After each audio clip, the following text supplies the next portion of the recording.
In today's video, we will be taking an unboxing and overview of the Gigabyte Aorus X470 Gaming 7 Wi-Fi motherboard. So basically, just have a quick unboxing here, and then we'll sort of go through all the features of the motherboard. And if you've seen one of these sort of videos before, then you'll know what I'm talking about. So this is actually a used deal that I got. Well, first of all, I'll unbox that. Now this used deal I actually got a Facebook Marketplace deal, and I paid only £60 for this motherboard, which I think is a really good price, seeing as it is ATX on the X470 platform, and it does have the Wi-Fi integrated into it as well, so all good there. We'll have a look at the motherboard in a bit. You get a sort of redundant SLI bridge, but again, that's not really going to be used nowadays. SLI, unfortunately, is a thing of the past. I'm not exactly sure what that connector is, but there's another connector there. Sorry, I don't actually know that one. There is looks like a 5-volt 3-pin ARGB cable to a 3-pin header. So I'm not exactly sure what that's for either, but we'll find out. Maybe that's like a specific Gigabyte header or something. And then you do have like a little block so you can put all your front panels in and what have you. So you can put your front panel cables, your little those little fiddly cables into there, and then put the one block in. So that's a nice thing that there is as well. There's also an M.2 screw as well, which is nice. We get the official Gigabyte Wi-Fi adapter or module. So that's really good. So we can plug that into our motherboard. We have like sort of like random stickers and stuff. Another sort of M.2 screw, it looks like there. I'm not really sure what these cables are. Put it below if anyone knows. They're there. Not exactly sure what that's for. We have our motherboard manual, multilingual installation guide, beer coaster, installation CD but no one uses, another M.2 screw, another M.2 screw, another beer coaster, cable tie, Velcro cable tie things, which is actually quite nice, and the Aorus branded. We have a Aorus sticker as well, and there's some standoffs there as well, some spare standoffs if you need them. So that's basically everything in the motherboard box. But it's nice that it actually all came complete as well, which was the reason why I did pay £60 for it, because a complete motherboard used, you know, that's pretty decent to get, because so many motherboards, certainly nowadays, they just come loose obviously if they're used, so, you know, not great. So let's take the motherboard out. Let's talk about the features. So we'll start from the top left hand corner again, as I'm sure most of you know by now if you've watched previous videos of mine, and then we'll just go all the way around the motherboard. So over the VRMs we have two very big heat sinks, which is actually really nice to see. Going to keep your VRMs really cool. I think pretty much you could go anything up to like Ryzen 9 5950X if you really wanted to on this motherboard. I mean, the X470 series of motherboards was actually a premium version of the B450 motherboards. This is actually before the X570 motherboards. This one actually doesn't have a chipset fan either, which is nice. So one of the sort of drawbacks of X470 is that it's only Gen 3 compatible with your PCI slots and your M.2 and what have you, so you only get Gen 3 speeds, but again, I don't think that's really too bad of a thing, but you know, to get an X470 board at this price, pretty good. So big heat sinks, we've got your standard 8-pin supplementary CPU power, EPS power at the top there, and there's additional 4-pin as well. So yes, if you have got a power supply that does have the extra 4 pins as well as your 8-pin, then you'll be able to plug that in. Our AM4 socket is here. We do have the retention brackets as well, so that's nice, with the retention plate at the back, so that's obviously good, so we can obviously fit any CPU cooler in there, not a problem. And obviously AM4 CPU compatible here, all the way up to, as I said, Ryzen 9 5950X. I think more or less any CPU is going to be fine on this motherboard, with obviously the VRMs and how well they're cooled. I think you should be fine.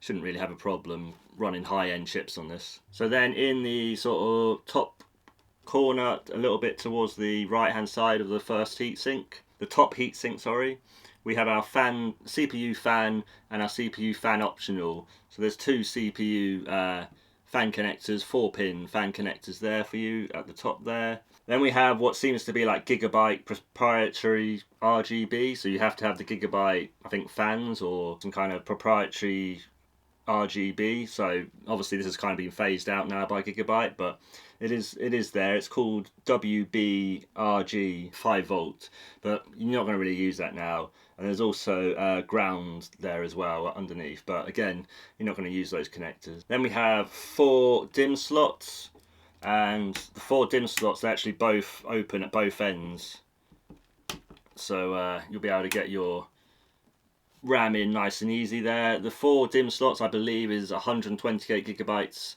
up to, and I think you can overclock the memory all the way up to, say, like certainly 4000 megahertz, maybe even more, but I'll put all the details below so you have all them there.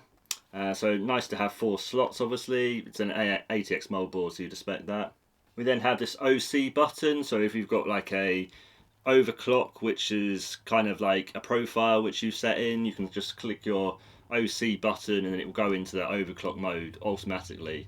So that's a nice feature. Again, this was a top-end motherboard when it came out, so it was worth a lot of money at one point, and there was a lot of good features here. So you know, also it does have the integrated I/O shield, but we'll move on to that as well. So at the bottom here we have our like Dr. Debug, but this is actually the digits, the sort of 8 and 8 digits, so it will tell you better boot error codes. It will tell you more accurate codes than just your 4 little lights that the Dr. Debug usually has. And then you have a BIOS switch, so if you've got dual BIOS, it actually supports dual BIOS on this motherboard, which is really good. So obviously you can just switch between BIOSes if you are one of those tinkerers and you've got multiple BIOSes and what have you, or if you're upgrading and you want to, you know, come back down or something if it didn't work or stuff like that. Then we have 3 fan headers here, which are 4-pin fan headers, so that's pretty standard to take your 4-pin PWM fans, and then our 24-pin main motherboard connector for your power supplies, obviously here as well. Then we do have a USB-C front panel connector. So if your case supports USB-C at the front of the case, and it has a front panel connector at the USB-C, you'll be able to plug that into there. So it actually has support for USB-C, which is really good especially for an older motherboard. That's really good to see, because you certainly wouldn't get that with like a B450 motherboard. So it's good to see that. Then we have our chipset just down here, and like I said, I think it is passively cooled, so you won't have to worry about a fan, which is nice. Then we have 6 SATA ports, which I believe is the SATA 6 standard. Again, if you're using M.2s, you might have 1 or 2 of these ports which disable, but it should be fine. But I'll put it down below if there is any problems with that. But you should be able to use all 6, even if you do populate your 2 M.2 slots, but it might not work. I'm not sure. I'll have to put that down below. Then we have our JFP 1 connector, which is your front panel connectors here, all down there. Then we have 2 USB 3 front panel headers, so you can put in your USB 3 front panel header into there. So if you maybe got a case that has 4 USB 3 front panel headers, then obviously that's good for you because you have support for that. We have another 2 4-pin PWM fan headers as well, which is obviously great. Then we have 2 USB 2 ports for your if your case has front USB 2 ports, then you'll be able to plug them into there, or maybe like things like AIOs, or like if you've got a lot of RGB systems and stuff like that, that might go in there as well, like the Corsair ones. Then we have another connector which I don't actually know what it is, so we'll leave that. And then we have your front audio that just there. So obviously that's quite a standard sort of mobile setup really. Now moving on to the PCI slots. Obviously there's quite a lot of PCI slots because it is ATX motherboard. First of all, we have a ×1 slot at the very top here. So that's maybe for a few sort of like Wi-Fi cards or stuff like that maybe. Then we have our main ×16 slot, which is a PCI Express Gen 3 slot. This is all Gen 3 motherboard. Obviously there's no Gen 4 support, unfortunately, with this motherboard. And that is armoured as well, so it is like metal, so it will connect into your graphics cards, you know, really well, and it'll give you lots of support for your graphics card as well, so that's great.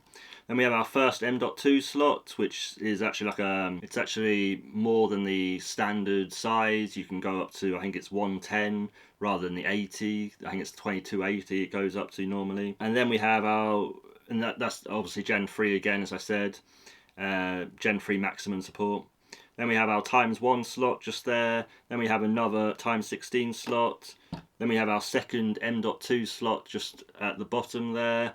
And then we do have another ×16 slot there right at the very bottom as well. But again, you're probably not going to use those slots really. And all the ×16 slots are actually armoured, as I said. Maybe if you are thinking of doing multiple graphics cards, then this motherboard would actually be quite good for that. But I think most people are just going to go with one graphics card nowadays, so it's kind of a redundant feature, I think. So we'll move on to the rear I/O now, and so the rear I/O is actually really good. It's integrated and it's actually got loads of USB ports and everything, so let's go through it. First of all, we have a clear CMOS button as well as the power button as well. So if you're doing like sort of bench tests and stuff, that's nice to have a power button there and a clear CMOS.